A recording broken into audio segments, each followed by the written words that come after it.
What's going on, everyone? Anthony here with AC Toys, and welcome back to another video. And in today's video, we are reviewing the final figure in this wave, and that is the Power Rangers Lightning Collection Dino Charge Blue Ranger. Now, I'm not sure why this one took so long to release. With the rest of the figures, you know, I already did the Putrid. What was it? Beast Morphers Yellow and Dino Fury Green, I believe, is one in this wave. But with that being said, here you go. Standard Power Rangers Lightning Collection box. You have 3D rendering of the figure right there at the top. You have some 3D artwork right there at the corner. Dino Charge Blue Ranger. More artwork right here along the side. Pretty cool artwork. And then you have more 3D rendering of the figure right here at the back. And then you have 3D rendering of everything that comes in the box. You have the figure, the helmet, the saber, the gun, and a lightning effect. According to the box, this figure is 6 inches tall or 154 millimeters. Coda, Dino Charge Blue Rangers. You have the barcode right here if you want to start scanning it and see if it's at your local Target or Walmart. Nothing at the bottom. So, without further ado, let's go and crack this guy open and see how cool he actually is.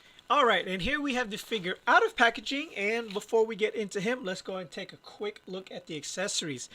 So first and foremost, he obviously comes with his civilian head sculpt on him out of packaging, which is what they do now. Not sure why they decide to flip that, but that is how they come now.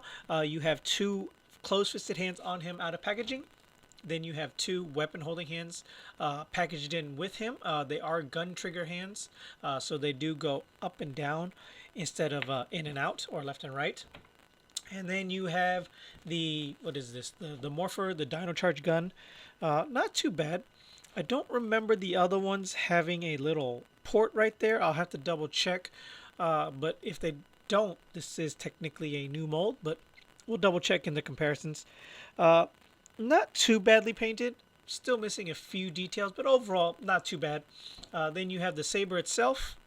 So, very plain Jane, you know, yellow, silver, and black. That's really all you get with this one. So, and then last but not least, you have, oh, I guess not last but not least, you have the lightning. I always forget about these. I don't know why. I guess because I really just don't care. All you have to do with this one is, yeah, I don't really care for these. All you have to do is port these in like that, and yeah, I don't know. It's not great. It's not terrible. I've definitely seen worse, but I've also seen better. So there you go. I'm not sure why it's purple. Should have been blue, I think. But anyways, now last but not least, you have the helmet sculpt, which actually is a really good one. I like the little details right here. Very screen accurate. I don't believe this is missing anything. I'll have to double check. I do feel like the yellow on here is a little bit lighter than it should be. It definitely doesn't match the yellow on his chest. It more so matches the yellow on his Morpher, which I think they should all match, right? Like, it's not just me. It almost looks like they just did like one layer and then just stopped. Or they used all the yellow on his chest. I don't know. But that is with the accessories. Let's go ahead and pop this civilian head sculpt off and take a look at that. Now, does this look like him? I feel like it resembles him enough. The 3D rendering definitely makes it look better than he actually is in hand, but I don't know. I think it's close enough, but it's definitely not great. They've done better, especially in this line with Chase, Riley, Shelby, Tyler, Ivan, or is it Ivan? Sir Ivan? The Gold Ranger. That one wasn't great. So this is along the lines of the Gold Ranger. Not great, not terrible. And then if you want to see the helmet on him, that was actually really tough to put on. And there you go. Dino Charge Blue Ranger. So, with the accessories out of the way, what do you say we go ahead and take a quick look at all his details? So, taking a quick look at his details, he does look pretty good overall. There are definitely some glaring flaws. Mainly, like I mentioned earlier, the Morpher is like a weird shade of yellow. The lights are making it look a lot brighter on camera than they actually are, but in person, it's very faint. You can barely tell that it's there. Same thing with the helmet. So I don't know why, but the chest is done very nicely. There is some weird blue paint splotches going on right here at the bottom corner. But not too big of a deal. The back is painted on pretty perfectly. You have the standard mesh or scale looking arms, but these are pinless, so that is very nice. I don't believe we've received a pinless one just yet, but with a figure like this, it honestly doesn't matter because the pins they used would have matched the color anyways. So pinless or not, this one would have probably been a pass. I honestly kind of wish they would have went pinless or with the pin body mold, because like their pinless body molds have been kind of hit or miss, and this one is definitely a miss. But before we get into that, his boots look pretty good. So overall, it's a very basic design figure. I don't know if this is supposed to be, but it does look like part of my belt. I don't know if that's coming off on camera right there.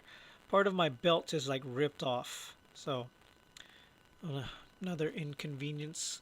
That wouldn't have really mattered anyways with windowless packaging or not, because it's on the back. You wouldn't have seen that. But that is something to note. So yeah, overall, not too bad. Not the greatest, not the worst. As I was mentioning, the pinless, his whole lower torso is super loose. So it's definitely hard to like keep this guy standing. I don't know what it is, but their drop down hips are done very poorly. I've been asking for drop down hips on these figures for the longest time, and as of lately, I've been really regretting that wish, because like they can't get this down. I don't know why. I don't know. Maybe it's the Vietnam plant, because like they've done drop down hips before on other figures and it's done just fine. But yeah, enough of details.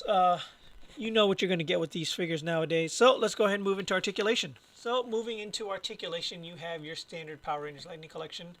He can kind of look up, kind of look down, left, right, side to side, full 360 if need be. The base of the neck does rotate as well, but this one doesn't go down like it should.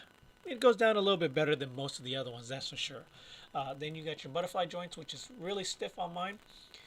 So they do go all the way back like that, forward about that much. Arms go out about that far, full 360 inside the shoulder socket, and then full 360 at the upper bicep. Double jointed elbows, pinless, but doesn't go all the way over because of the design of the glove. Then you have full 360 at the wrist. This one is normal, so it hinges in and out about that far. The other ones will go up and down. Upper torso, full 360 if need be. Lower ab crunch will go down about that far, back about that far.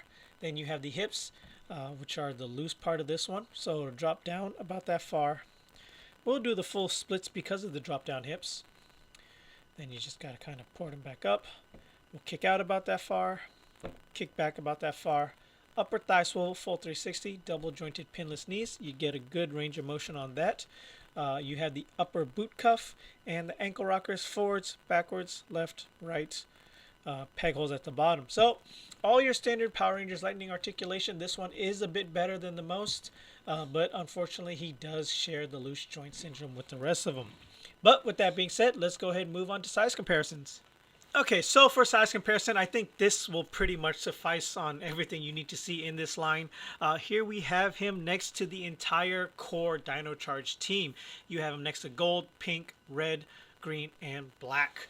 Obviously, this is only the core team, as you all know, or if you don't, Dino Charge has like a ton of Rangers in. I think a total of 10 in the Sentai. I'm not sure if it reached 10 in the American version. I didn't fully watch it all the way through, but you know, you also have silver, graphite, aqua, purple, 2 purples technically, and I think maybe a rainbow one, or like a I don't know. There's a lot, but as far as the core 5 go, those are now complete, and then the core 6 with the 6th Ranger being gold, that is also complete. Hopefully this is coming out. Seems kind of blurry on camera, but anyways, here you go. Next to male body molds and female body molds, this is great that we have another team complete. This is definitely one I've been wanting to complete for a long time now, mainly because I love the suit design of the Dino Charge team. But with that being said, I think this review is going on long enough. If you guys enjoyed what you saw, please consider subscribing to the channel. If you haven't yet, it really helps this channel grow. And if you like what you saw, go ahead and give this video a thumbs up. It really helps the channel get promoted out there. As of lately, YouTube seems to be pushing down my videos. I don't know why that is. I'm actually really quite lucky if my videos break 1,000 views anymore. And when they don't, that actually kind of demotivates me from doing these videos because it takes a lot of time to record, set up, film, edit, upload. It's a whole day process. And at the end, if you guys aren't watching, it's really not worth it for me to spend this much time doing it. Especially now with work starting to pick up, it takes a lot for me to get away from that. So thank you all for watching. If you made it this far into the video, I greatly appreciate it. And until next time, guys, later.